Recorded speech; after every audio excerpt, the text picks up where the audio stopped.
Mami, magpa-brace ka na labas ng ngipin mo eh. Kaya medyo nakanguso ka na.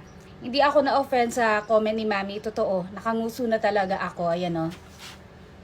Okay, story time mga katropa. Mami, naka-braces po ako dati for 3 years yon. Tinanggal ko lang yung braces ko or ready na akong paalis yon. Pati ready na daw yung ngipin ko bago ako magpakasal. Kasi gusto ko nga sa mga pictures, videos, wala nang bakod yung ngipin ko. Ang problema, no?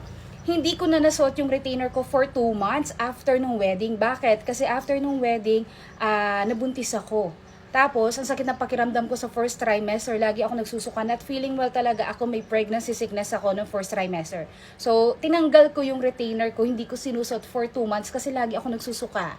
Tsaka masakit na yung pakiramdam ko, ayoko na may bakod yung ngipin ko. So, ganun yung nangyari, kaya unti-unting bumalik yung ngipin ko na naka-push forward na siya. Pero okay pa naman. Alam mo yon, feeling ko kahit papano, bumagay naman sa mukha ko. Kaso totoo nga, naka-forward yung ngipin ko. Pero okay pa naman. Ayan o.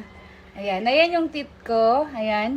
Sa baba, hindi na ako nag-retainer kasi nga, after 2 months, isusuot ko na yung retainer kasi napansin ko na bakit ganito, parang bumabalik yung teeth ko. Buti nga sa taas, kasukat pa. Yung sa baba, hindi nakasukat. Kaya hindi ko na winear. Ang importante ito kasi nagpo-forward yung ngipin ko talaga sa taas kasi ganoon yung dating ngipin ko, naka-forward talaga.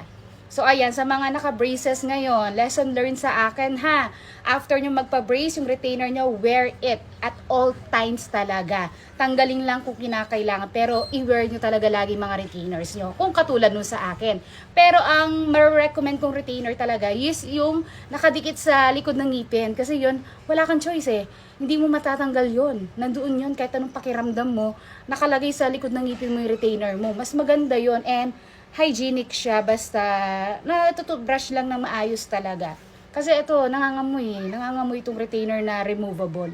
Kasing laway. Kung tatanungin niyo ako kung may balak pa ba ako magpa-braces, hindi na. Basta kahit ganito lang yung ngipin ko, masaya na ako. Kahit medyo naka-forward yan, okay na ako. Ayan o. Ayoko nang naka-braces kasi una sa lahat, hindi ko bagay naka-braces. Mukha akong Betty La Fea. Kaysa gumanda ako, pumapangit talaga ako sa braces na yon. Tsaka inconvenient talaga ang braces. Inconvenient talaga. Hindi siya komportable, hindi talaga. Kaya sa 3 years na yon, my goodness. Tiis ganda talaga. Kaya ngayon, happy na ako. Kung gusto kong tanggalin, magpa-picture, magpa-video, or feeling pretty, ang gusto mo, tanggalin mo na retainer mo. Okay na ako dito, Mi. Ayan o. Okay pa naman yung ngipin ko. So, ayun lang.